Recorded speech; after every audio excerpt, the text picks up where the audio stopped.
রোজ রোজ এক লাঞ্চ কারই ভালো লাগে না, তাই তো চলো আজকে একটু আলাদা কিছু করে নিই। আজকে করবো অফিস লাঞ্চে ঝাল সুজি।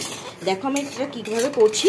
প্রথমে একটু সুজিকে আমি কড়াইতে হালকা নেড়ে নিচ্ছি। সুজিটাকে হালকা ভেজে আমি একটা জায়গায় তুলে রাখলাম। কড়াইতে অল্প তেল দিয়েছি। এবার আমি এর মধ্যে দেবো বাদাম। বাদামটাকেও হালকা লালচে করে ভেজে নেব। দেখো বাদামটাকেও লাল লাল করে ভেজে তুলে নিয়েছি। ওই বাদাম ভাজার তেলেই দিয়ে দেবো আলু কুচি। আলুটাকে একটু ভাজা ভাজা হতে দেবো।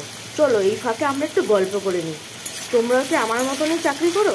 সকালবেলা বেরিয়ে যেতে হয়, কি চিন্তা বলো তো, কি লাঞ্চ নেব। রোজ কি আর বাইরের খাবার ভালো লাগে? কখনো মনে হয় বাড়ির তৈরি খাবারটাও খাই।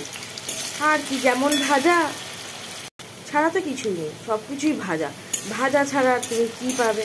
যাই নেব, পরোটা নিলেও ভাজা, আলু নিলেও ভাজা, যা কিছু করতে হবে আমাদেরকে ভাজার উপর দিয়ে যেতে হবে। তো চলো ঝটপট করে নিই।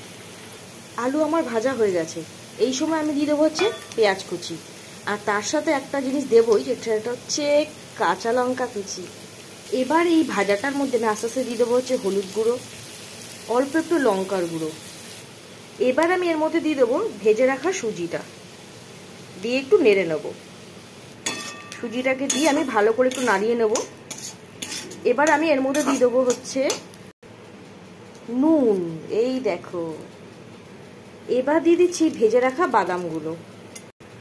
এবার দিয়ে দেবো অল্প অল্প করে জল, একদম অল্প অল্প দেবে।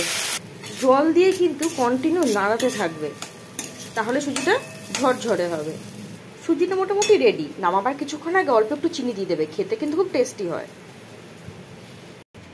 তৈরি আমার ঝাল সুজি। চলো এটাকে লাঞ্চ বক্সে প্যাক করি। তৈরি আমার লাঞ্চ বক্স ঝাল সুজি। তোমরাও করে খাও। দেখা হবে পরের ভিডিওতে। এখনকার মতন টাটা।